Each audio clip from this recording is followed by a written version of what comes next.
Hello. I am the Curator of stories. Stories of love and hate, greed and beauty, life and death. Stories such as this one.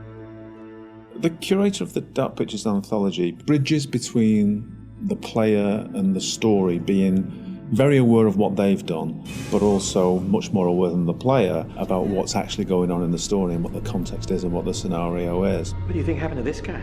Now, for the first time, for some reason that he himself doesn't even understand, he's been given the opportunity to talk to somebody, and that somebody is the player. As far as he knows, it's always been him that's done this job and nobody else. And within his library is the story of everybody's life and death. There's even rooms in there that he can't remember ever going in, but he's way too busy to go and explore because there's always another end of life to record and document. Clothes are so important because they provide an insight into the character. They explain where the character's been, they describe where he's going, they suggest motive. We want the audience to perceive him as having everything completely in control. So all of the ideas of his clothes being tailored to his body, it's really important to us. We worked with a costume designer. He did a lot of research into the authenticity of the materials and textures. He provided us with lots of authentic high-resolution reference. He even gave us material swatches. It was really useful for us because looking at the folds, looking at the visual language of cloth, how do they sit on the character? Is it working from a distance? What's the weight of the material? It gave us a really good platform in order to produce high-quality, realistic materials. Giving it that depth. I'm here to record the story you choose to tell. I think that whenever you're dealing with a realistic human acting performance and facial expressions, that part of it is so key to transferring the emotion that you want to over to the player. Just the definition and detail that you need now is quite challenging. But there are repercussions. In terms of cameras, it's quite interesting as well because we've talked a little bit before about how we use skewed angles, upshots, tilts and all that kind of thing to create this feeling of unease and anxiety in the horror moments. And for the Curator, it was quite the opposite actually. He's very much in control and he knows everything about the game you're playing and he's very much at home in his own environment. So we took the approach to have a lot more flattering shots, a lot more level shots. You look at him at a natural height. You're never like below or above him and it creates this veneer of control. It's almost like it's very straightforward and he's just delivering you these statements. You see, we each make decisions according to our own moral compass. And of course he's British. As soon as we'd established that and who he was and what his personality was, our minds went pretty much straight to Pip Torrens to deliver the performance. And Pip's done a brilliant job bringing everything that we wanted in the Curator to life on the screen. And pretty much everything that we shot was nailed on first take by Pip. But the truth of this story isn't fixed. Far from it. A story can change a great deal when told from a different perspective. One thing that was really important for us with the art direction was to somehow differentiate him from the rest of the game that you're experiencing. And with that we could make a really interesting contrast because as the player you might be experiencing all this horror, all this craziness, and all of a sudden you're taken out to quite a different and quite an unusual place.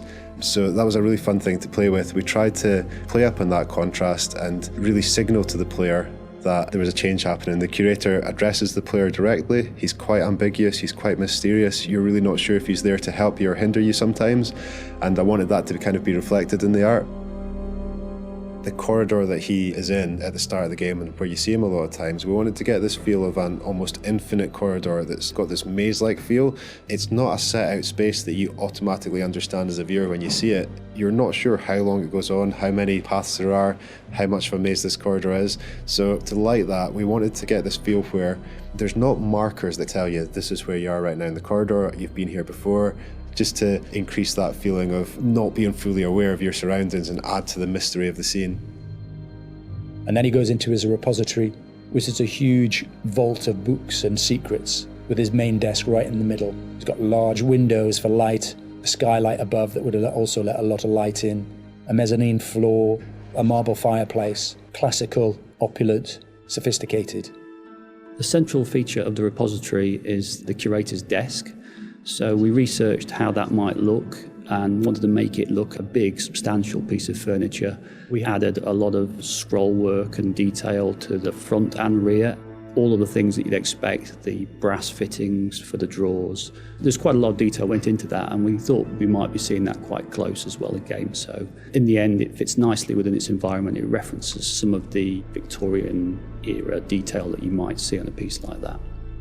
The Curator has the ability to access stories through the pictures on the wall. They're almost portal through to another world. And that all had to fit within our architectural environment. So we looked at very ornate framings, large pictures that would hang on the walls, that would feel correct and not out of place, and something of this nature.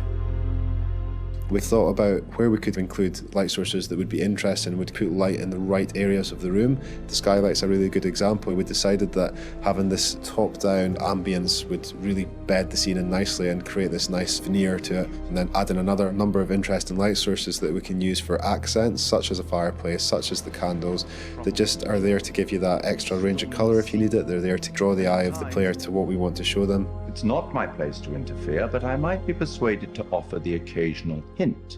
Here's one for free. It's a strange place. Who is this guy? Why is he talking to me? Where am I now? I was just on a ship having some horror happening, and now I'm here. And this guy has the appearance of being there to help you, but he seems like such a strange guy, and the environment he's in is so different. There's a certain ambiguity to it, and we wanted the player to question whether or not he's on their side or whether or not he's kind of playing his own game with them. The Curator's no ordinary person, and his repository is no ordinary place. And you'll get the chance to see him again in the rest of the Dark Pictures anthology. We will meet again. It's inevitable.